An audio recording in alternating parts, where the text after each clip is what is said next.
diagrams of the body, we're also aware of those who practice these dark arts, if you may, or distorted arts, that's our term, just taking the ancient knowledge and creating things based on those fundamentals. And since nobody really knows about this stuff anymore, it's no longer important, they miss the play. The play is to create a world inside of our mind. In our minds is the ultimate real estate. To get space in your mind to build their projector and creations, because it's a point-to-point system.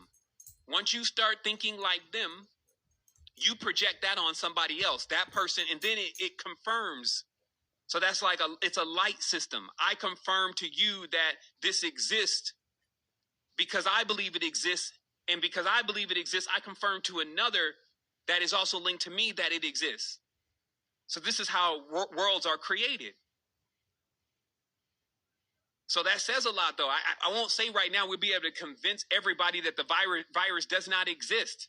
The adept knows that that's folly to try to believe that you could change the masses' mind.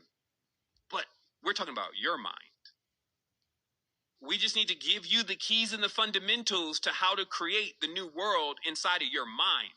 This is why they wanted, like, oh, the new world order and blah, blah, blah, blah, blah, blah. And they just deluge everybody with that. That's what a deluge is. It's not a water thing. The deluge was not of water. It was information. There would be so much information that would come out. People would just get deluged. That's the deluge from this time.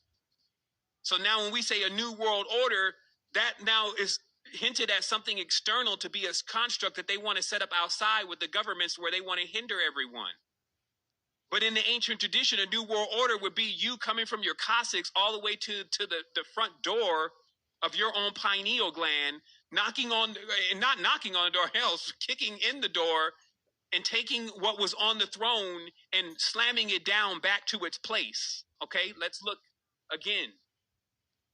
Because all the classic mythos already contain this, but our ancestors encrypted this in forms of art. And that way we would stare at the art for a long time in our mind's eye, and then we would see the truth. So on the left, you see this ram-headed being. And his head is on the back of another being. Now, I've watched many occultists try to decipher this, and it's a mess. This is very simple. Do you see inside of the brain, again, in the superior brachium, you will see something that looks like horns. This is the chauffeur.